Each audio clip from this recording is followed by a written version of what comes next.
நேரம் doctor Selvaraj sir நம்ம கூட பல விஷயங்களை ஷேர் பண்ணிக்கிட்டாங்க. அதாவது அவங்க சொன்ன விஷயத்துல இருந்து நம்ம தெரிஞ்சுக்கிட்ட ஒரு மிகப்பெரிய ஒரு விஷயம் என்னன்னா, ஜனநாயகம் அப்படின்றதுலாம் செத்து போகலை. பல நல்ல உள்ளங்கள் இருக்கிற வரைக்கும் ஜனநாயகம் வாழ்ந்துட்டு தான் இருக்குது. அதுபோல் பல நல்ல உள்ளங்கள் எங்களுடைய அறக்கட்டளைக்கு இன்னமும் உதவி செஞ்சிட்டு இருக்காங்க அப்படின்ற ஒரு கருத்தை முன் வச்சு பேசுகிறாங்க. இது மிகவும் வரவேற்கத்தக்கதாக இப்போ பார்க்கப்படுது. இது போல் பல இந்த சேனலை பார்த்துட்டு இருக்கக்கூடிய நேயர்களாக இருக்கட்டும், பல பேர் அறக்கட்டளைக்கு உதவி செய்யணும் அப்படின்னு நினச்சிங்கன்னா சாரை கான்டாக்ட் பண்ணுங்கள். ஏன்னா உங்கள் மூலமாக பல மாணவர்கள், ஏழை மாணவர்கள், பொருளாதாரத்தில் பின்தங்கிய மாணவர்கள் பயனடைந்து அவங்க ஒரு வெற்றியை நோக்கி போகணும் அப்படின்னா நல்ல உள்ளங்கள் படைத்த உங்களால் மட்டும்தான் முடியும். பிரேம் இந்தியா டெலிவிஷன் நேயர்களுக்கு இன்னொரு ஆளுமையுடன் நான் சந்திக்கிறேன். நன்றி, வணக்கம்.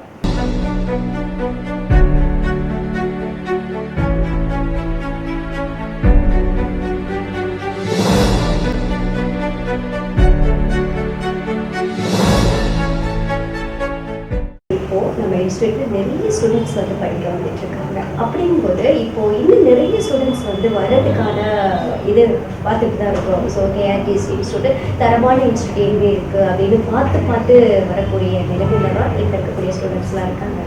அப்படி இருக்கும்போது உங்களுக்கு போதுமான வசதி இங்கே இருக்குதா, இல்லை நீங்கள் ஏதாவது அரசியல் ஏதாவது கோரிக்கை வச்சிருக்கீங்களா, இல்லை இதற்கு வைக்கிறதுக்கான வாய்ப்பு இருக்கா?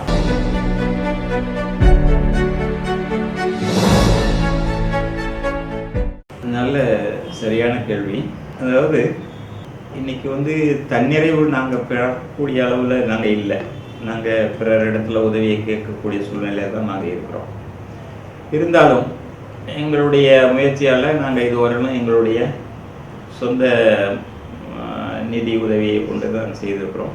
சில பேர் எங்களுடைய நெருங்கிய உறவுகள், எங்களுக்கு ரொம்ப வேண்டிய தெரிந்தவர்கள், அவர்களிடத்தில் உதவி பண்ணியிருக்கிறாங்க. அவர்களுக்கு நன்றி சொல்லணும். அதே நேரத்தில் இந்த அரசனுடைய உதவிகள் இப்போ இன்றைக்கி பல வகையிலும் ப்ராஜெக்டில் கொடுக்குறாங்கன்னு சொல்லி நிறைய கேள்விப்படுறோம். அந்த ப்ராஜெக்ட்லாம் நாங்களும் அப்ளை பண்ணுறதுக்காக தயாராகிட்டு இருக்கிறோம். இப்போ பார்த்திங்கன்னா நிறைய பேர் சிஎஸ்ஆர் ஃபண்டெல்லாம் நாங்கள் அப்ளை பண்ண ஆரம்பிச்சிருக்கிறோம். இது மாதிரி நிறைய இதை பண்ணும்போது அரசனுடைய ப்ராஜெக்டுங்களையும் எடுத்துக்கலாம் இனிமே அப்படின்னு சொல்லி நாங்கள் முடிவு பண்ணியிருக்கோம். அதுக்கான முயற்சியும் பண்ணிகிட்ருக்குறோம். அது ஒரு வகையில் ஒரு காலம் கைகூடும்னு நினைக்கிறேன். ஏன்னா சில அரசு துறையில் இருக்கக்கூடிய அமைச்சர்கள் அவங்களுடைய பரிந்துரையோட சில இடங்களில் நாங்கள் இப்போ இன்றைக்கி நிறைய பார்த்திங்கன்னா முதலமைச்சருக்கு முதலமைச்சருடைய அந்த நாம் முதல்வர் திட்டத்துக்கு சில பேர் அங்கங்கே கோச்சிங் கொடுக்குறாங்க. இது மாதிரி நாங்களும் கொடுக்குறோம் அப்படின்னு சொல்லி கேட்டு அந்த மாதிரி ப்ராஜெக்ட் கூட எடுக்கலாம். இப்படி நிறைய பார்த்திங்கன்னா மத்திய அரசாங்கத்தில் கூட சில ப்ராஜெக்ட்ஸ்லாம் இருக்குது. இதுக்கு அதையும் நாங்கள் எடுத்து பண்ணலாம். நாங்கள் ஏற்கனவே இது கல்விதான்னு இல்லாமல் ஏற்கனவே நாங்கள் பொதுவான ஒரு அறக்கட்டளையாக தான் இதை தொடங்கி பண்ணிட்டுருக்கோம். அதாவது கொரோனா காலகட்டத்திலையும் பார்த்திங்கன்னா ஒவ்வொரு வீட்டுக்கும் அன்றைக்கி 1000 ரூபாய் வருமானம் உள்ள சமையல் பொருட்களை ப்ரொவிஷன்ஸ் கொடுத்தோம். 3 மாதம் தொடர்ந்து கொடுத்தோம். அதே போல் இப்போ பேரிடர் காலத்துலேயும் சரி, அதாவது வெள்ள நிவாரணங்கள் இப்போ தென்பகுதியெல்லாம் கூட பாதிக்கப்பட்டது. அப்போல்லாம் பார்த்தீங்கன்னா நாங்கள் அவங்களுக்கெல்லாம் போய் ஒரு 3000 குடும்பங்களுக்கு இங்கேருந்து போய் ஒரு 30 டன்னு ப்ரொவிஷன்ஸ் எடுத்து கொண்டு போய் கொடுத்துருக்குறோம். இது மாதிரி ஒவ்வொரு காலகட்டத்துலேயும் அப்புறம் திருச்சியில் ஒரு காவேரி மகளிர் கல்லூரின்னு இருக்குது. அங்கே அந்த கொரோனா பீரியடில் இந்த ஆன்லைன் வகுப்புகள் மட்டும்தான் அப்போ நடத்தியிருந்தாங்க. அப்போ நேரடி வகுப்புகள் கிடையாது. அதுக்காக மொபைல்ஸ்லாம் கேட்டிருந்தாங்க. ஒரு பேப்பரில் படித்தேன். அதுக்கப்புறம் பார்த்தா அவங்களுக்கு இது சரி இந்த மாதிரி கேட்டிருக்காங்க, நம்மளால முடிஞ்சதை செய்வோம்னு சொல்லி அந்த நேரத்துலையும் அந்த மாதிரி மொபைல் கொடுத்துருக்கோம். இலவச மொபைல் ஏழை மாணவர்கள் படிக்கிறதுக்காக. இப்படி ஒவ்வொன்றா எங்களுடைய சர்வீஸ் ஆக்டிவிட்டீஸ் ஜாஸ்தி ஆகும்போது ஃபைனான்ஸ் பிரச்சனையும் எங்களுக்கு நாங்கள் சந்திக்க தான் செய்கிறோம். அதை நல்ல உள்ளங்கள் இதுவரை எங்களுக்கு உதவி பண்ணியிருக்காங்க, நல்ல உள்ளம் படைத்தவர்கள். இப்போது அரசனுடைய உதவியும் நாங்கள் எதிர்பார்த்து காத்து தான் இருக்கிறோம். இதுக்கு சில முயற்சிகளும் நாங்கள் பண்ணிகிட்டு இருக்கிறோம். சார், இவ்வளோ நேரம் நிறைய விஷயங்கள் நம்மக்கிட்ட ஷேர் பண்ணிக்கிட்டீங்கன்னா, பொதுவாக நீங்கள் இது வரைக்கும் இருந்த அனுபவம், உங்களுக்கு நிறைய அனுபவங்கள் கிடைச்சிருக்கும். நீங்கள் என்ன சொல்ல விரும்புகிறீங்க?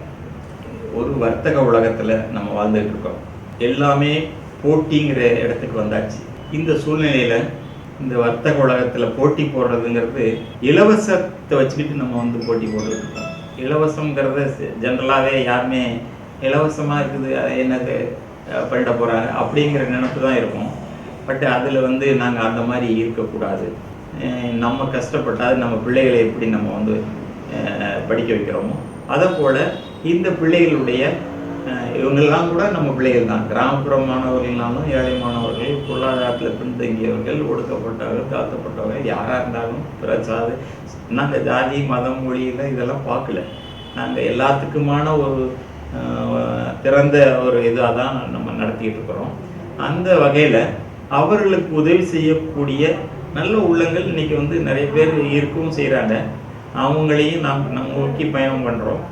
அவங்களால சில பேரால் வந்து சில காரியங்களை செய்ய முடியாது. அவங்க மூலியமாக எங்கள் அறக்கட்டளை மூலியமாக எங்களது உதவி செய்ய தயாராக இருக்கிறாங்க. சில பேர் தயாராக வருவாங்கங்கிற நம்பிக்கையும் எங்களுக்கு இருக்குது. அதனால் அந்த கிராமப்புற மாணவர்களுடைய கனவை நிறைவேற்றக்கூடிய அளவில் இந்த பணி தொடரணுங்கிறது தான் எங்களுடைய ஆசை. அதை வந்து மாணவர்களும் தரமான ஒரு கல்வியை பெற வேணும்னு சொல்லி தான் இங்கே வந்துட்டு இருக்காங்க. அவங்களுடைய நம்பிக்கைக்கு ஏற்ற வகையில் எங்களுடைய நிறுவனம் வந்து எங்களுடைய அகாடமி வந்து மிக சிறந்த ஒரு கல்வியை வந்து மாணவர்கள் கண்டிப்பாக வழங்கி கொண்டு இருக்கிறோம். இதை வந்து நல்லபடியாக அடுத்த கட்டத்துக்கு கொண்டு போகணும்னு சொன்னால் நல்ல உள்ளங்களுடைய உதவியை நாங்கள் எதிர்பார்க்குறோம். சிஎஸ்ஆர் ஃபண்டில் வந்து இப்போ நிறைய பேர்கிட்ட எதிர்பார்த்துட்ருக்குறோம். அவங்கெல்லாம் வந்து உங்கள் மூலியமாக உங்களுடைய யூடியூப் சேனலை பார்த்துட்டு இருக்காங்க, நிறைய பேர் பார்ப்பாங்க, அவங்களுக்கும் தெரியும். அப்படி பண்ணும்போது அவங்களுக்கும் உதவி பண்ணணும்னா அவங்க எங்கள் மூலியமாக உதவி பண்ணலாங்கிறது தான் என்னுடைய முதல் கோரிக்கை. அதே போல் மாணவர்கள்ட்ட நாங்கள் வைக்கிற கோரிக்கை, நீங்கள் வந்து எங்கே படித்தாலும் சரி அந்த படிப்பில் வந்து முதல் முயற்சி தோற்கலாம், ஆனால் முயற்சி செய்யாமல் இருக்கக்கூடாது. முயற்சிகள் தோற்கலாம், முயற்சிக்க பின்வாங்கக்கூடாது அப்படிங்கிற மாதிரி உள்ளோட அந்த நினைவோடு அவங்க வந்து முயற்சி செய்துக்கிட்டு இருக்கணும். எங்கள் இடத்துல வந்து முதல் முயற்சியில் தோற்று போயிட்டாலும் அடுத்த முயற்சிக்கு நாங்கள் வந்து என்ன பீஸா வாங்குறவங்க கிடையாது. அதனால் எப்போ வேணும்னாலும் அவங்க வந்து தன்னுடைய பணியை தொடர்ந்துக்கிட்டே கல்வி தொடர்ந்து ஆமாம் எப்போதும் திறந்த வாசலாக தான் இருக்கும். அவங்களுக்கு வந்து நாங்கள் இதுக்கு முன்னாடி படிக்கிறதுக்கு மட்டும் இல்லை, படுக்கவும் கூட சில நேரம் உதவி பண்ணியிருப்போம். ஏன்னா அந்த எக்ஸாம் டைமில் பார்த்தீங்கன்னா பிள்ளைகள் ராத்திரி பகலுமாக படிப்பாங்க. நீங்கள் காலையில் எங்களுடைய ஒரு பேட்டியில் கூட ஒரு பொண்ணு சொன்னால் 6 மணிக்கு எனக்கு ஓப்பன் பண்ணணும் சார் அப்படின்னு கேட்டால், அதுக்கப்புறம் நான் வந்து கடைசியில் பார்த்தா 4 மணிக்கே வந்து ஓப்பன் பண்ணி வச்சுக்குவான். அதனால் ராத்திரி அவள் 9-10 மணி வரைக்கும் படிச்சுட்டு இருப்பான் அந்த பொண்ணு. அப்படி படித்தவ தான் முதல் முயற்சியிலேயே 21ஆவது வயசுலேயே குரூப் 2 அதிகாரியாக இன்றைக்கி செலக்ட் ஆகிட்டாங்க. அந்த மாதிரி பிள்ளைகள் இருக்கிறாங்க. எங்களுக்கு வந்து அந்த மாதிரி பொண்ணு வந்து சைக்கிளில் வரும், கஷ்டத்தில் இருக்காங்க. அவங்க அப்பா வந்து மேசனு, பட் அவராலையும் உடல்நிலை சரியில்லை, முடியல. அம்மா வந்து பக்கத்தில் வீட்டு வேலை செஞ்சிருக்காங்க. இனி அவங்களுடைய நிலைமை மாறும். இப்போ அந்த மாதிரி ஒரு சூழ்நிலையை கிராமப்புற மாணவர்களுக்கும் ஏழை மாணவர்களுக்கும் உருவாக்கி தரணுங்கிறது தான் எங்களுடைய நோக்கம். அந்த நோக்கத்தை நிறைவேற்றுறதுக்கு உங்கள் மூலியமாக இந்த சேனல் வந்து நிறைய போச்சுன்னா எனக்கு வந்து வாய்ப்புகள் கிடைக்கலாம். அதையும் நாங்கள் எதிர்பார்த்துக்கிட்டு இருக்கிறோம். அதுக்கு நாங்கள் என்றென்றும் வந்து உண்மையாக இருப்போம். எங்களுடைய கனவுலாம் என்னென்னா, ஓபிஆர் கண்ட கனவு தான், நேர்மையான அதிகாரிகளை உருவாக்கணும், நேர்மையான ஒழுக்கமான ஒரு சமுதாயத்தை உருவாக்கணும். ஐயா கேஆர்டியும் அதுதான் கனவு கண்டார். அவர் நிறைய பேர்த்த படிக்க வச்சார். அவர்கிட்ட ஒரு அமைச்சர் வீட்டில் எவ்வளோ பேர் நிற்கிறாங்கன்னு தெரியாது. இவர் வீட்டு வாசலில் பள்ளிக்கூடம் திறக்கக்கூடிய அந்த காலத்தில் பார்த்தீங்கன்னா கியூவில் அவ்வளோ பேர் நிற்பாங்க. அந்த அளவுக்கு வந்து அவர் இப்போ அவருடைய பிள்ளைகளும் எங்களுக்கு உதவி செய்ய ஆரம்பிச்சிட்டாங்க. எங்களுக்கு அதுதான் ஒரு பெரிய கிஃப்டாக நான் நினைக்கிறேன். இன்றைக்கி வந்து அவருடைய இடத்த வந்து அவருடைய மூத்த முதல்வர் வந்து இன்றைக்கி திருச்சியில் அவர் தான் சொந்த இடத்த வந்து அதாவது உபயோகப்படுத்திக்க சொல்லி கொடுத்துருக்காரு. அதெல்லாம் வந்து நான் இந்த நேரத்தில் நான் அவங்களுக்குலாம் நன்றி சொல்லணும், உங்கள் மூலியமாக தான். அதுமாரி நல்ல உள்ளங்கள் வந்து இப்போ நிறைய பேர் யார் மூலியமாக செஞ்சால் இந்த அந்த இடத்துக்கு போய் சேரும். இந்த உதவி நம்ம செய்யக்கூடிய உதவி கரெக்டாக ப்ராப்பராக யார் மூலியமா போகும் அப்படின்னு நினைக்க ஆரம்பிச்சிட்டாங்க. அவங்க வந்து ஜனநாயகம் இறந்து போச்சு நம்ம நினைச்சிட்டு இருக்கோம். ஆனா நிச்சயமா இல்ல இருக்கு. யார் நல்ல ஆட்கள் யாருன்னு தேடுறாங்க, உதவி பண்றதுக்கு நிறைய பேர் இருக்கிறாங்க. இப்போ எனக்கு வந்து திருச்சியில் நான் ஆரம்பிச்ச அகாடமிக்கு கிட்டத்தட்ட பார்த்தீங்கன்னா ஒருத்தர் சேர் வாங்கி கொடுத்துறாங்க, ஒருத்தர் வந்து இந்த மாதிரி ஸ்மார்ட் போர்டை வாங்கி கொடுக்குறாங்க கிளாஸ்க்கு, ஒருத்தர் வந்து கம்ப்யூட்டர் வாங்கி கொடுக்குறாங்க, இப்படி நிறைய பேர் புத்தகங்கள் வாங்கி கொடுக்குறாங்க. எங்களுடைய அறக்கட்டளையிலே பார்த்தீங்கன்னா தேவி மோகன் இருக்காங்க. அவங்க வந்து எப்போ கேட்டாலும் நீங்கள் இதை நான் உங்களுக்கு உதவி செய்கிறேன், எனி டைம் இதுக்காக நீ நிறுத்தாத, பணம் இல்லைன்னு நிறுத்தாத அப்படின்னு சொல்லுவாங்க. அதே போல் எங்களுதில் திரு ரமேஷ்னு ஒருத்தருக்கு, அவர் தான் இப்போ திருச்சியில் நாங்கள் ஆரம்பித்தது கூட ஏசி எல்லாம் பண்ணி கொடுத்துருக்காரு. எங்களில் வந்து எல்லா குளிரூட்டப்பட்ட இடம் தான், எல்லா இடமும் எங்கள் இடத்துல எல்லாம் பார்த்துட்டு இருக்காங்க. அது மாதிரி நிறைய வசதிகளை செய்கிறதுக்கு நல்ல நம்மளால அந்த வேலையை செய்ய முடியல, அவர் செய்கிறாரு செய்யட்டும் அப்படின்னு சொல்லி உதவி பண்ணக்கூடியவங்க நிறைய பேர் இருக்கிறாங்க. அதனால் அவங்களுடைய ஆசீர்வாதத்தோட, அவங்களுடைய உதவியோட, அவங்களுடைய கனவை வந்து பிள்ளைகளுடைய கனவையும் அவங்களுடைய கனவையும் இணைக்கிற இடமா தான் நாங்கள் வந்து இந்த அறக்கட்டளை நடத்திட்டு இருக்கோம். அதுக்கு எங்களுடைய அரங்காவலர்கள்லாம் கூட இருக்கிற அரங்காவலர்கள்லாம் எனக்கு எந்நேரமும் ஒத்துழைப்பு கொடுப்பாங்க. நாங்கள் நிறையா வந்து இந்த விஷயத்தை வந்து அவங்களுடைய உதவியோடு இதை செயல்படுத்திட்டு இருக்கேன். அதுக்காக நான் எங்களுடைய அறக்கட்டளையினுடைய நிர்வாகிகள் அனைவருக்குமே, இந்த அரங்காவலர்களுக்கு எல்லாத்துக்குமே நான் இந்த நேரத்தில் நான் உங்கள் மூலியமாகவும் நன்றி சொல்லிக்கிறேன்.